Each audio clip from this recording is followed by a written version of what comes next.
మాతృదేవోభవ. కనులు మలంగ నీవు పడకన్ తను ఒత్తిగిలంగ నీవు. జగన్మాత కనులు మలంగ నీవు పడకన్ తను ఒత్తిగిలంగ నీవు.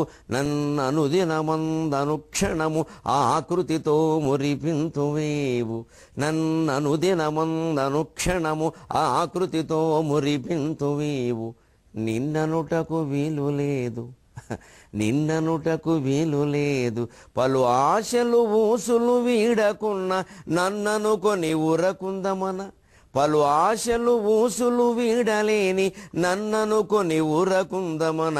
అద్దియు నీవయటండ్రు శంకరే, అద్దియు నీవయటండ్రు శంకరే.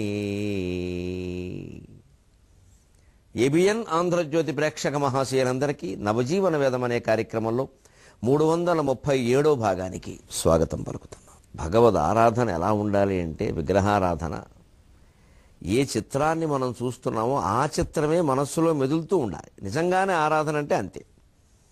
ఏదో నిర్గుణారాధన స్థాయికి చేరుకుంటే అది వేరే విషయం. అది అసలు అప్పుడు అవి ఆ భావాలు అవి వాటంతా అవే రాలిపోతాయి.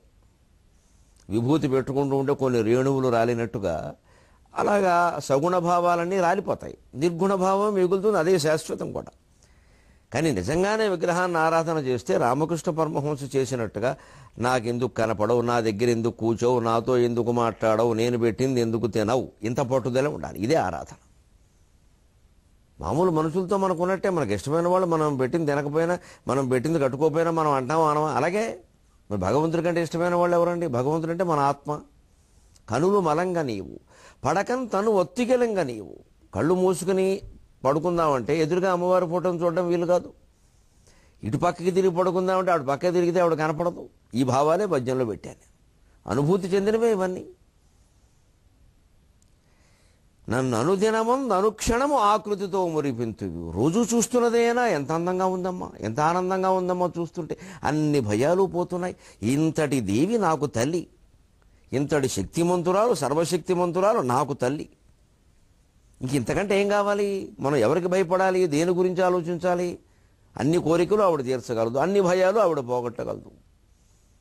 భయాత్రాతం దాతం సకలమభివాంఛా సమధికం శరణ్యే లోకానాం తవికి చరణావేవ నిపుణవు.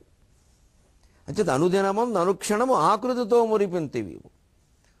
నిన్ననుటకు వీలు లేదు. ఇలా ఎందుకు నన్ను పట్టేసుకున్నావు ఇలాగా అని నిన్నందామంటే భగవంతుడు ఎవరిని ప్రత్యేకంగా పట్టుకోడు. అది మన భావమే.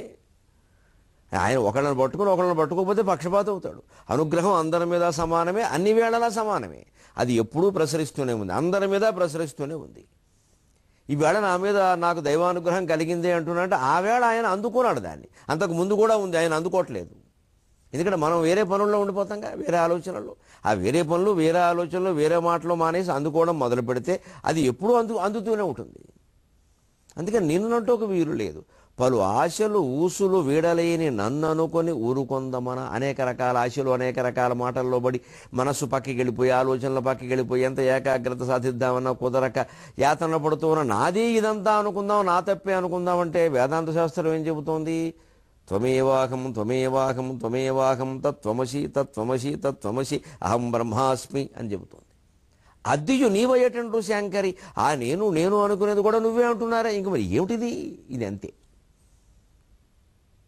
ఆ నిరంతరం ఆ దేవి పాదస్మృతిలో, భగవంతుని పాదస్మృతిలో సకలము మర్చిపోవడమే ఆధ్యాత్మికతకి అంతిమ లక్ష్యం. అనేక రకాల లౌకికమైన సమస్యలకు కూడా అదే పరిష్కారం. ఎందుకంటే ఇవన్నీ దాని నుంచి వచ్చినవే. దాన్ని పట్టుకోకుండా ఇదేం కుదరదు. ఒకసారి కంప్యూటర్ స్విచ్ ఆఫ్ చేసామంటే మొత్తం అన్నీ పోతాయి. అందుకని ఇది కాదని అదే, అది కాదని ఇది నొక్కుతూ కూర్చుంటే ఏదో ఒకటి వస్తుంది. అన్నీ పోవాలంటే మొత్తం ఆపేయాలి అంతే.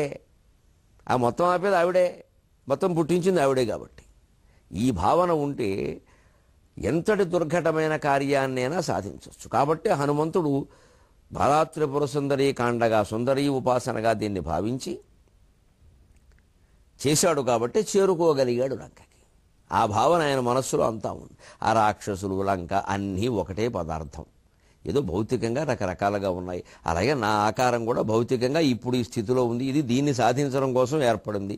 సముద్రాన్ని దాటే పని, లంకకి వెళ్ళి సీతాదేవిని అన్వేషించి ఉంగరం ఇచ్చే పని, లేకపోతే హనుమంతుని పాత్రకి సార్థకతే ఉంది. ఎందుకు పాత్ర లేకపోతే కిష్కింధకాండ వరకు ఎందుకు దాన్ని ప్రవేశపెట్టలేదు వాల్మీకి? ముందు ఊరికే నాటకంలో నటీనటులను పరిచయం చేసినట్టుగా రామాయణం బాలకాండలోనే సుగ్రీవుణ్ణి, హనుమంతుణ్ణి, వాలిని, తారని అందరినీ పరిచయం చేయొచ్చుగా. అలా చేయరండి. అలా ఆ ఏ పాత్ర ఎప్పుడు రావాలో అప్పుడే వస్తుంది. మనకు కూడా జీవితంలో ఏ పాత్ర ఎప్పుడు రావాలో అప్పుడే వస్తుంది. అందుకని లంకకి చేరుకున్నటువంటి హనుమంతుడి మీద ఆ త్రికూట పర్వతం మీద ఆయన కూర్చోగానే ఓ బండరాతి మీద కూర్చున్నట్ట. కూర్చుని కాసేపు జపం చేసుకుందాం అనుకుంటాడు. పాపం జపం చేసుకున్న సమయం కాదు, కానీ ఆయనకు అలవాటు. ఆయనే దారి చూపిస్తాడు రాముడు. ఆయన కార్యానికి ఆయనకంటే మనకు తెలుస్తుందా దారి? కూర్చుందాం. ఆయన కూర్చుంటే ఒక్కసారి ఏదో గాలి వీచి చెట్లు అన్నిటి నుంచి పుష్పాలు వచ్చి ఒక రాశి కింద హనుమంతుడి మీద పడ్డాయట. ఒక రాశే. అసలు అప్పుడు హనుమంతుడు ఆ తడి పువ్వుల కారణంగా, వాన కురిసిన పువ్వుల కారణంగా ఆ తడి పువ్వులు వచ్చి హనుమంతుడి మీద పడి అతుక్కుపోయినట్టుగా ఉంటే ఎలా ఉందంటే, పుష్పాలతోనే హనుమంతుడిని ప్రత్యేకంగా ఎవరైనా తయారు చేశారా అన్నట్టుగా ఉంది. పూర్తిగా పువ్వులతో. ఇంకా మరి ఆంజనేయ స్వామి దేవాలయాల్లో ఎవరికైనా వచ్చిందో లేదో ఈ ఆలోచన, కానీ పూర్తిగా పువ్వులతోనే హనుమంతుడిని తయారు చేయడం చేయించండి. అదొక అందమైన ప్రక్రియ. అలాంటివి చేయాలి ఆరాధనలో, ఎందుకంటే ముచ్చటగా ఉంటాయి. ఎప్పుడు ఒకే రకమైన విధానం మీద కొంచెం ఎంత లేదన్నా మనస్సుకు విసుగు వస్తుంది.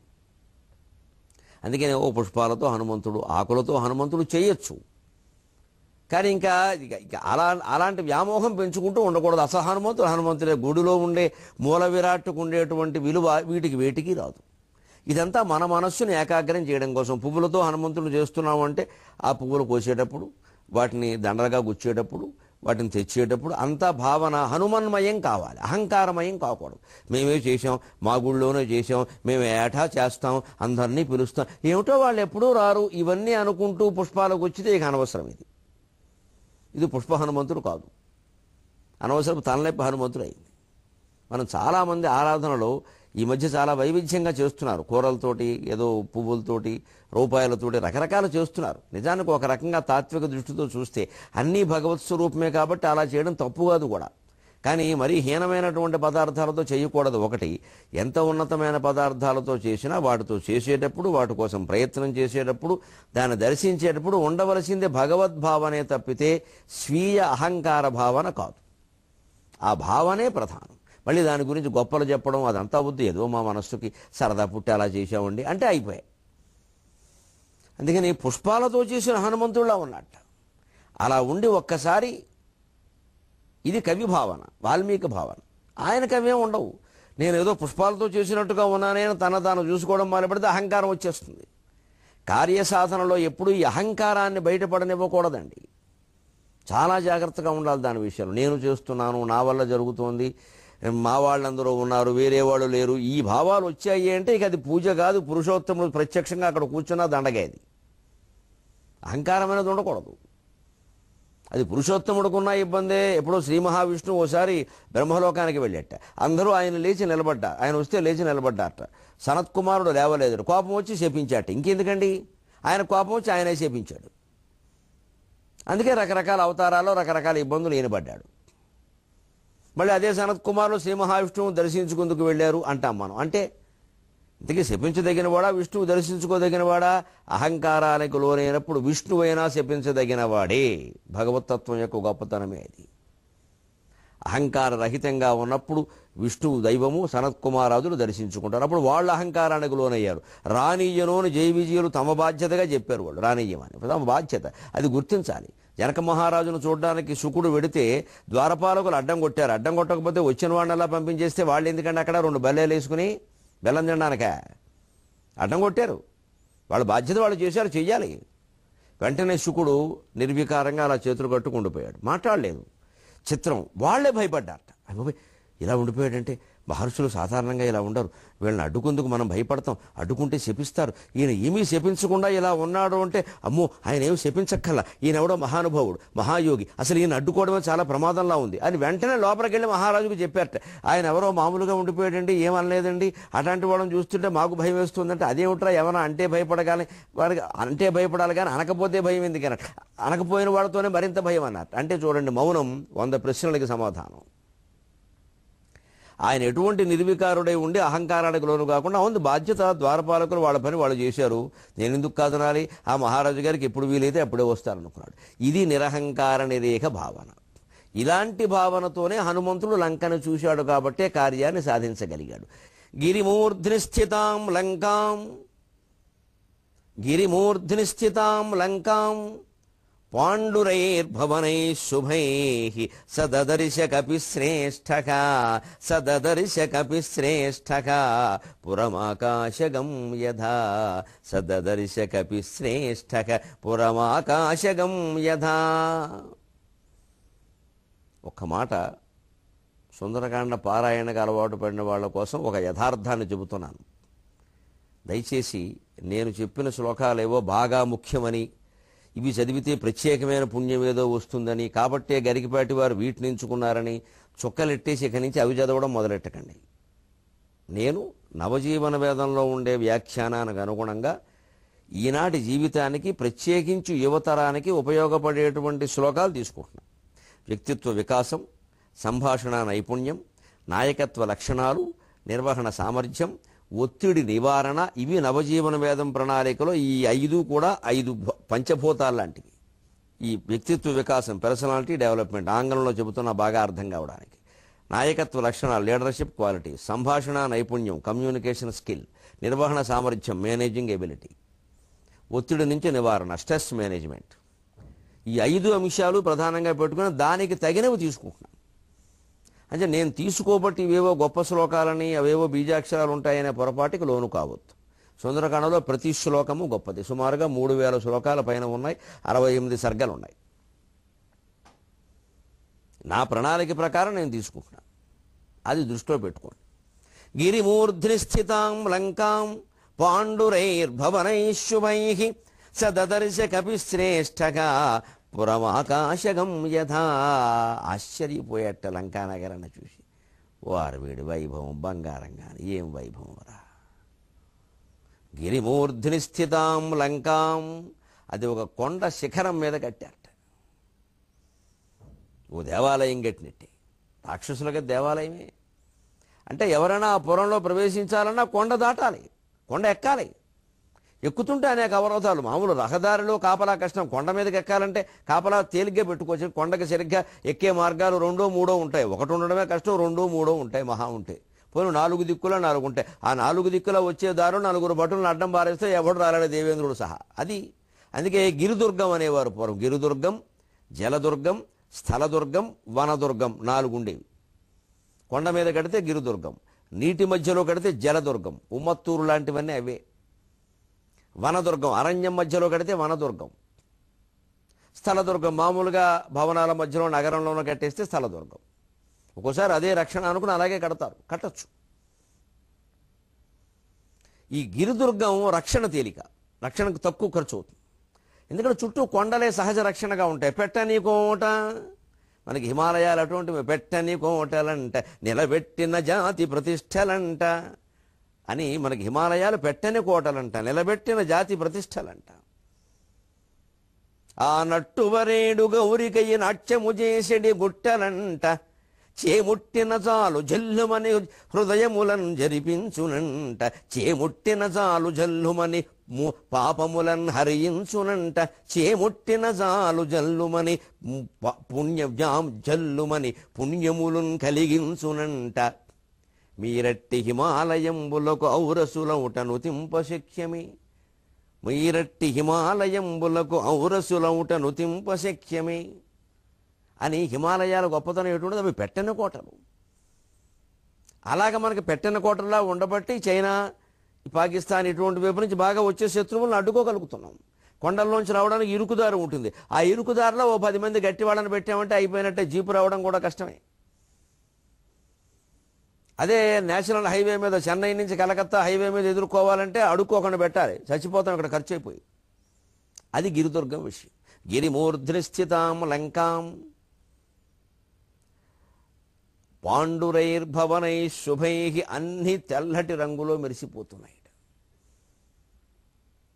ఎప్పుడు భవనాలకి తెల్ల రంగు వేసేవారు పూర్వం. తెల్ల రంగే శుభం. మన మనస్సులో ఉండే రకరకాల భావాల కారణంగా రకరకాల రంగులు వేసి చివరికి నగరాల్లో కొన్ని చూస్తుంటే ఆ ముదురు రంగులు చూస్తుంటే పిచ్చెక్కిపోతుంది. అసలు భవనాలకు ఎప్పుడు తెల్ల రంగే వేరే. దాన్ని సౌధం అంటారు.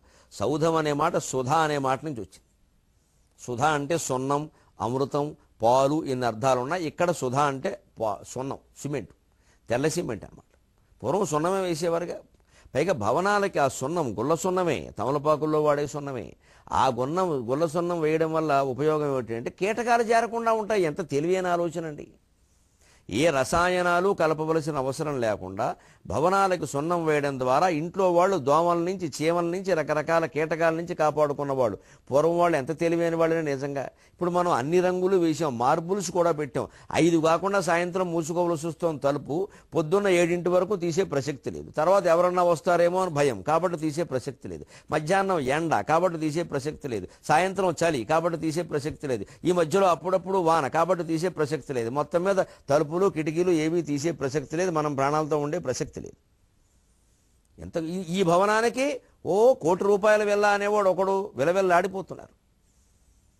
30-25 లక్షల నుంచి ₹1 కోటి వరకు ఉన్నాయి. 25 లక్షల లోపు మీకు అపార్ట్మెంట్ కూడా దొరకదు అసలు. ఇందులో గాలి రాదు, వెలుతురు రాదు. మరి వేసిన రంగులన్నీ వేసాం, అన్నిట్లోనూ కెమికల్స్ కలిపారు. ఈ వాసనకి మనం చూస్తున్నాం. ఇక్కడ లోపల రంగేసేవారు కాదు భవనాలకి, బయట వేసేవారు. ఆ బయట గుల్లసున్న వేసేవారు. అందుకే నిపాండురైర్భవనై శుభై పర్యావరణాన్ని గురించిన విషయాలు ఇవన్నీ.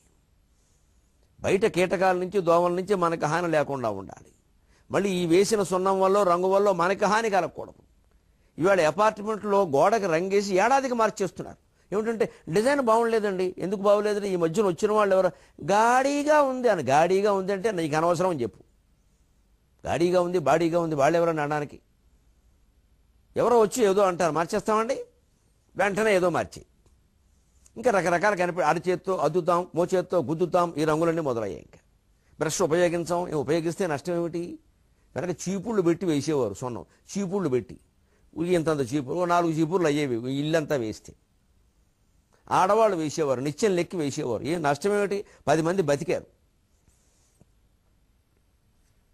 ఎంత చక్కని జీవనమో చూడండి. అటు పర్యావరణం, ఇటు ఆరోగ్యం అన్నీ. అందుకని తెల్లని భవనాల్లో ఉండడం ఎప్పుడూ ఆరోగ్యం. ఈ రంగురంగుల భవనాల కంటే రంగులేవి శాశ్వతం కాదు. రంగులన్నీ అబద్ధం, తెల్లవే. ఎప్పటికీ కూడా కంటికి ఆరోగ్యంగా ఉండాలంటే బ్లాక్ అండ్ వైట్ సినిమాలే చూడాలి. అసలు అదే చాలా సహజంగా ఉంటుంది. ఈ రంగుల సినిమాలు వచ్చాక మాయ మరింత పెరిగిపోయింది. అసలు ఏం చూస్తున్నామో కూడా తెలియట్లే. అంచేత తెలుపే మంచిది. పాండురైర్భవనై శుభై. ఆ శుభై అన్న ద్వారా తెల్ల రంగే వేయండి, గుల్ల సున్నమే వేయండి అని చెబుతున్నాను స్పష్టంగా. గుల్ల ముగ్గు. సదదరిశ కపిశ్రేష్ఠగా అటువంటి భవనాలని, లంకా నగర భవనాలతో నిండినటువంటి లంకా నగరాన్ని కపిశ్రేష్ఠుడైన హనుమంతుడు చూశాడు. ఆ తెల్ల సున్నం వేసేవారు కాబట్టి ఓ చమత్కారం ఒక్క క్షణంలో చెబుతాను ఆ పద్యంతో సహా. సదదరిశ కపిశ్రేష్ఠక అపురం ఆకాశగం యథా. అసలు ఈ పురం భూమి మీద ఉందా, ఆకాశం వరకు వ్యాపించి ఆకాశగం యథా ఆకాశాన్ని తాకుతుంది. దీన్ని పైనుంచి కిందికి కట్టారా, కింది నుంచి పైకి కట్టారా? ఆ గోడలు చూస్తే అలా ఉన్నాయన్నమాట. అసలు దీనికి లోపల ప్రవేశించడం నరమానవుడు అన్నవాడు ఎవరికైనా సాధ్యమేనా? పురం ఆకాశగం యథా. గోడ నిటారుగా నిలబడి ఉంటుంది, అందుకని ఆకాశానికి వేసి చూస్తుంది. చెట్టు నిటారుగా నిలబడి ఉంటుంది, ఆకాశం కేసి చూస్తుంది. జీవితంలో నిటారుగా నిలబడితేనే మన లక్ష్యాన్ని మనం చేరుకోగలం. అపురం ఆకాశగం యథా. ఆకాశం అంత ఎత్తున్నటువంటి పురం ఇది. మొత్తం నగరాల్లో భవనాలన్నీ అలాగే ఉన్నాయి. భవనాలన్నీ కలిపితేనే కదా నగరం. భవన సముదాయమే కదా నగరం అంటే. గృహ సముదాయం గ్రామం, భవన సముదాయం నగరం, అంతకంటే ఉంది. అలాంటిది ఈ సౌధం అనే మాట ఎందుకు వచ్చిందంటే చామకూర వెంకటకవి చెబుతాడు విజయ విలాసంలో. అసలు అక్కడ ఇంద్రప్రస్థ నగరంలో, నగరంలో భవనాల గోడలకి సుధా అనేది, సౌధం అనే పేరు ఎందుకు వచ్చిందంటే సున్నము వేయలేదు, ఏమీ లేదు. ఆకాశం అంత ఎత్తున్నాయి ఆ గోడలు. ఎదిగి ఎదిగి ఎదిగి ఇంకా పైకి కట్టేసాక చంద్రుణ్ణి తాకే. చంద్రుణ్ణి గోడలు తాకడంతో చంద్రుడి మేనికి గాయాలయ్యాయి. చంద్రుడి మేనికి గాయమైతే కారేది అమృతమే కదా స్రవించేది. అమృతాన్ని సుధ అంటారు కదా. ఆ సుధ స్రవించడం వల్ల వీటికి సౌధం అనే పేరు వచ్చింది. కానీ గొల్ల ముగ్గేస్తే సున్న వస్తుందా? మీరు మామూలు మేళ్ళని కాకినాడలో భవనంలో, కరీంనగర్లో భవనాలు చెప్తే అలాగా మా ఇంద్రప్రస్థపురంలో అలా ఉండమన్నాడు. ఇదో కవి చమత్కారం. ఇంతకంటే గొప్ప చమత్కారం ఇదే లంకానగరాన్ని వంటి వర్ణన మనకి తెలుగు పద్యం ఒకటి ఉంది. విజయ విలాస కావ్యంలో చామకూర వెంకట కవి రైతు కుటుంబంలో పుట్టిన కవి ఇంద్రప్రస్థ నగరాన్ని, పురంలో మేడలని ఎంత అందంగా వర్ణిస్తున్నాడో చూడండి. చంద్రప్రస్థర సౌధకేలన పరశ్యామాకుచద్వంద్వ నిస్తంద్ర ప్రత్యకలిప్త గంధకలన సంతోషిత ద్యోధుని సాంద్ర ప్రస్ఫుట హాటకాంబురుగ చెంచరీకోత్కరంబు ఇంద్రప్రస్థపురంబు భాషలు రమాహేలా కళావాసమై ఇంద్రప్రస్థపురంబు భాషలు రమాహేలా కళావాసమై. ఇంద్రప్రస్థ నగరం ధర్మరాజు పరిపాలించేటువంటి నగరంలో భవనాలు ఎలా ఉన్నాయంటే చంద్రప్రస్తర సౌధ. చంద్ర అంటే చంద్రుడు, ప్రస్తరం అంటే రాయి, ఉపలము ప్రస్తరము అశ్మము అంటే రాళ్ళు. చంద్రప్రస్తరం అంటే చంద్రకాంత శిలలు. చంద్రకాంత శిలలతో భవనాలు కట్టారట. చంద్రుని వెన్నెల కిరణాలు అవి స్వీకరిస్తే లోపల వాళ్ళకి చాలా సహజంగా ఉంటుంది, చల్లగా ఉంటుంది. ఎంత హాయ్ అండి. ఒక ఫ్యాన్ అవసరం లేదు, ఏసీ ప్రశ్న లేదు. సహజమైన చల్లదనం అంటే ఇది పూర్వం వాళ్ళు అలా బతికారు. ఆ సౌధ ఖేళన పరశ్యామ, ఆ చంద్రకాంత శిలలతో కట్టిన భవనాల మేడల మీద, పై డాబాల మీద అమ్మాయిలు ఆడుకుంటున్నారట. వయస్సులో ఉన్న అమ్మాయిలు, వాళ్ళు ఆడుకుంటేనే అందం. 80 ఏళ్ల వాళ్ళు ఆడుకున్నా ఒకటే, 8 ఏళ్ల వాళ్ళు ఆడుకున్నా మనం చూసేందుకు ఏం లేదు అక్కడ. వయస్సులో ఉన్న అమ్మాయిలు ఆడుకుంటేనే అందం. అందుకే సినిమా రంగంలో హీరోయిన్ అనగానే అలాగ శుభ్రంగా 17, 18 వాళ్ళని తీసుకొచ్చి పడేస్తారు. ఇక ఈ కుర్రాళ్ళు మొత్తం పడి కోట్ల రూపాయలు ఇస్తారు. వాళ్ళు లేకపోతే ఎవరిస్తారు? అందుకని చంద్రప్రస్తర సౌధ ఖేళన పరశ్యామ. పరశ్యామ పరస్త్రీని అర్థం చెప్పొద్దు, ఖేళన పర, ఆ పరని ఇటు లాక్కు రావాలి, లేదా అర్థాలు మారిపోతాయి. వాళ్ళెవరు పరస్త్రీలు, సొంత స్త్రీలు కాదు. ఖేళన పర శ్యామ, అందమైన అమ్మాయిలు, వయస్సులో ఉన్న అమ్మాయిలు ఆ డాబాల మీద ఆడుకుంటున్నారు. రకరకాల బొమ్మలాటలు, బువ్వాలాటలు, గుచ్చెనగూళ్ళు ఎన్ని ఉన్నాయండి. వామన గుంటలు, ఏవో రకరకాలు, పరిగెత్తి ముట్టుకునే ఆటలు, ముట్టుకున్నాక పరిగెత్తే ఆటలు అన్నీ. కుచద్వంద్వ నిస్తంద్ర ప్రత్యకలిప్త గంధకలన, వాళ్ళ వక్షస్థలాల మీద మంచి సుగంధ ద్రవ్యాలు, కస్తూరి, జవ్వాది లాంటివి పూసుకున్నారట. అంతవరకు అయిపోయిందా? అందమైన అమ్మాయిలు, వాళ్ళ వక్షస్థలం, దాని మీద సుగంధ ద్రవ్యాలు పూసుకోవడం. గంధకలన సంతోషిత ద్యోధిని, వాళ్ళ వక్షస్థలాల మీద రకరకాల సుగంధ ద్రవ్యాలు పూసుకుంటే ఆకాశగంగ చాలా ఆనందించారు. మధ్యలో ఆవిడెవరు ఉండవు. వీళ్ళందరూ ఏదో పూసుకుంటే ఆవిడ ఆనందించడం ఏమిటి అంటే అది కవి భావన. అలా చెబుతాడు. ఆకాశమంత గోడలు ఉన్నాయి, ఎత్తుగా ఉన్నాయి, ఆ గోడలు ఆకాశగంగన తాకాయి. దీన్ని మామూలు వార్త, ఈయన పత్రికలో వార్త అంటారు. కవిత్వం అలా ఉండదు. చంద్రకాంత శిలలతో భవనాలు కట్టారు. ఆ భవనాల డాబాల మీద, పైభాగాల మీద అమ్మాయిలు, అందమైన అమ్మాయిలు, యువతులు ఆడుకుంటున్నారు. వాళ్ళు వక్షస్థలాలకి రకరకాల సుగంధ ద్రవ్యాలు పూసుకున్నారు. ఆ సుగంధ ద్రవ్యాలతో ఆకాశగంగ సంతోషించింది అంటే ఆకాశగంగను తాకే విధంగా ఈ మేడలు ఉన్నాయన్నమాట. అందుకే వీళ్ళు వక్షస్థలాల మీద రాసుకున్న సుగంధాలన్నీ ఆ నీటిలో కలిసే, దానివల్ల కొత్త సుగంధం వచ్చింది. అంటే ఈ అమ్మాయిలు ఎంత గొప్పవాళ్ళు, ఎంత పవిత్రులు అంటే వీళ్ళు రాసుకున్న సుగంధ ద్రవ్యంతో ఆకాశగంగ తాను పవిత్రురాలనయ్యానని ఆలోచించింది. అంచేత జీవితంలో మేడల్లా ఆకాశం అంత ఎత్తు ఎదిగే ఔన్నత్యం ఒక్కటే ముఖ్యం కాదు, ఆకాశగంగ కూడా సంతోషించేంత పవిత్రత కూడా ముఖ్యమే. యువతరం దృష్టిలో పెట్టుకోవాలి. అందంగా ఉన్నా అంటే సరిపోదు. చాలామందికి ఆరోగ్యము చెడగొట్టకుండా ఉండాలి. మనం అతి పవిత్రంగా కూడా ఉండాలి. దానికి తగిన వేషధారణే ఉండాలి. చంద్రప్రస్తర సౌధ ఖేళన పరశ్యమాకుచద్వంద్వ నిస్తంద్ర ప్రత్యకలిప్త గంధకలనా సంతోషిత ద్యోధుని సాంద్ర ప్రస్ఫుట హాటకాంబురుగ చెంచరీకోత్కరంబు. ఆకాశగంగలో పద్మాలు ఉంటాయి. ఎందుకు సంతోషించింది ఆకాశగంగ అంటే ఆకాశగంగలో పద్మాలు ఉంటాయి. కానీ ఎటువంటి పద్మాలు ఉంటాయట? హాటకాంబురుగా బంగార పద్మాలు ఉంటాయి. బంగార పద్మాలకి సుగంధం ఉండదు. సుగంధం ఉండకపోతే తుమ్మెదలు వాలవు. ఆకాశగంగ అయితే ఎవరికి, బంగార పద్మం అయితే ఎవరికి? తుమ్మెదలు వాలేది సుగంధం కోసమే. ఎంత పెద్ద బంగార పళ్ళెం పెడితే ఉపయోగమే ఉందండి. అందులో అన్నం పెట్టినప్పుడు పతి లేని పట్టె మంచము మెతుకులు లేనట్టి మంచమే కాదా అని నేను ఎక్కడో అవధానంలో చెప్పే పద్యం. పతి లేని పట్టె మంచము మెతుకులు లేనట్టి కంచమే కాదా. ఎంత అందమైన మంచం ఉంటే ఏమండి? భార్య భర్త లేనప్పుడు పక్కనే ఎందుక మంచం ఊరికే దొలడానికి. అంటే భర్త లేనప్పుడు మంచం దేనికి? పని లేక. అలాగే అది ఇటువంటిదని మెతుకులు లేనట్టి కంచమే కాదా. వెండి కంచం, బంగార కంచం, మధ్యలో రత్నాలు తాపించాం, వైడ్యూరియా ఇవి తాపిస్తే ఏమైనా తాపించావా? తెలంగాణలో అంటారు కొంత తాపి అబ్బా అని. ఏమన్నా పాయసం తాపించాలి, ఓ తేనె తాగించాలి, ఓ పాలు తాగించాలి. ఏమీ తాపించిన దానికి ఈ తాపడాలు దేనికి? పని లేక. అంతే. నువ్వు ఏదైనా కాస్త అందులో అన్నం పరవానం వేసి పెడితే స్టీల్ పళ్ళెమైనా పర్వాలా. నువ్వు ఏమీ వేసి పెట్టినప్పుడు బంగారం పళ్ళింది దీనికి. అందుకని బంగార పద్మాలు ఉంటే ఉపయోగం ఏంటంటే సుగంధం రావాలి కదా. ఇప్పుడు వీళ్ళ వక్షస్థలం మీద పూసుకున్న సుగంధం ఆకాశగంగలో చేరి ఆకాశగంగలో ఉండే పద్మాల కంటుకోవడం వల్ల అప్పుడు ఆ పద్మాల మీద వచ్చి తుమ్మెదలు వాలేయట. ఓహో, ఇంతకాలానికి నాలో ఉన్న పద్మాలకి తుమ్మెదలు వాలేటువంటి సౌభాగ్యం కలిగింది కదా, పిల్లకి పెళ్ళైనట్టుగా ఆనందించింది తల్లి ఆకాశగంగ. సంతోషిత ద్యోధుని సాంద్ర ప్రస్ఫుట హాటకాంబురుహ చెంచత్, అటువంటి చెంచరీకోత్కరంబు, అందులో ఆ బంగార పద్మాల మీద తుమ్మెదలు అలా వచ్చి వాళ్తూ, తుమ్మెదలు అలా వస్తే వాళ్తూ ఝుమ్మంది నాదం అని బ్రహ్మాండమైన ఝంకారం చేసుకుంటూ ఉంటే దేవతలు చూసి ఆనందిస్తున్నారు. ఆకాశగంగలో ఇవాళ మళ్ళీ స్నానం చేయాలి, ఎందుకంటే నిన్న చేశాను కానీ నిన్న తుమ్మెదలు లేవు, ఇవాళ వచ్చాయి. ఎలా వచ్చాయంటే ఇంద్రప్రస్థపురంలో మేడలు ఆకాశం అంత ఎత్తుగా ఉన్నాయి, వాటి మీద ఆ అమ్మాయిలు ఆడుకుంటూ ఉన్నారు, వాళ్ళ వక్షస్థలం మీద రాసుకున్నటువంటి సుగంధాలన్నీ ఆకాశగంగలో కలిసాయి, అవి పద్మాలకు కూడా అంటే పద్మాల సుగంధం కారణంగా తుమ్మెదలు వచ్చి వాలాయంటే పోన్లే ఆ సుగంధం మనకేనా అంటుతుంది. ఎలాగూ పెళ్లి కాని వాళ్ళు అన్నట్టుగా దేవతల్లో బ్రహ్మచారులంతా వచ్చి ఆనందంగా స్నానం చేసేట. పెళ్ళైన అమ్మాయిలు కూడా మాకు భర్తృ సౌభాగ్యం కలుగుతుందని ఆనందంగా స్నానం చేసేట. ఏమి శ్యామకూర వెంకట కవండి, శ్యామకూర పాకానబడింది అంటారు. అందుకని ప్రతిపద్య చమత్కృతి అంటారు ఈ మహానుభావుడి కవిత్వాన్ని. దక్షిణాంధ్ర నాయక రాజుల యుగంలో ఉండి విజయ విలాసం అనే కావ్యం, దాన్ని 3 nights పొయిటరీ అంటారు సరదాగా మా సాహిత్యవేత్తలు. 3 రాత్రుల కథ.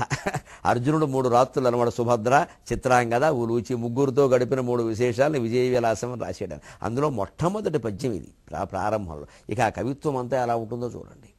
కర్షక కుటుంబంలో పుట్టాడు. ఎవరండి ఈ దేశంలో చదువులు కొంతమందికి చెప్పారు, కొంతమందికి చెప్పాలా, కొంతమందిని రానిచ్చారు, కొంతమందిని రానివ్వాల. ప్రతిభ ఉన్నవాడిని ఎవడూ తొక్కలేడు అనడానికి భట్టుమూర్తి ఉదాహరణ, చామకూర వెంకటకవి ఉదాహరణ. ఆ రోజుల్లో ఉండే ఏ ఉన్నత కులాల కవులకి ఏమాత్రము తీసిపోని విధంగా వీళ్ళు పద్యాలు రాశారు. వీళ్ళ కావ్యాల మీద మహానుభావులు బోళ్ళు మంది మాట్లాడారు, వ్యాఖ్యానాలు రాశారు. ఎక్కడా కులభేదం లేదండి. తాపీ ధర్మారావు గారు మహానుభావుడు, సంఘ సంస్కర్త. ఈ విజయ విలాసానికి బ్రహ్మాండమైన వ్యాఖ్యానం రాశాడు. హృదయోల్లాసం అని అద్భుతమైన వ్యాఖ్యానం రాశాడు. పైగా రమాకేలా కళావాసమై, అది చక్కని అర్థం చెప్పారు. లక్ష్మీ విలాసంతో ఉంది అని మామూలుగా అందరూ చెబుతారు. రమాహేలా కళ లేదండి. రమ అంటే లక్ష్మి, కళ అంటే సరస్వతీదేవి, అంచేత హేళ అంటే పార్వతీదేవి అని అర్థం చెప్పుకుంటే ముగ్గురు కలిసినట్టే అయింది కదా అని లక్ష్మీదేవి, పార్వతీదేవి, సరస్వతీదేవి ముగ్గురు నిలయం ఉన్నటువంటి ప్రదేశం అని మహానుభావులు తాపీ ధర్మారావు గారు చెప్పారు. వారికి నమస్కారం చేస్తూ తెలుగునాట వర్ణన సౌభాగ్యం, పుర సౌభాగ్యం, ప్రాచీన కాలపు ఆరోగ్య సౌభాగ్యం, ముఖ్యంగా సౌధ సౌభాగ్యం, గొల్లముగ్గు సౌభాగ్యం సహా అన్నిటికీ నమస్కారం చేస్తూ ఆ నాగరికతకి ప్రతీక అయినటువంటి తెలుగు భాషలో మనం మాట్లాడదాం. మళ్ళీ 23:30 గంటల్లో కలుద్దాం. అంతవరకు సెలవు.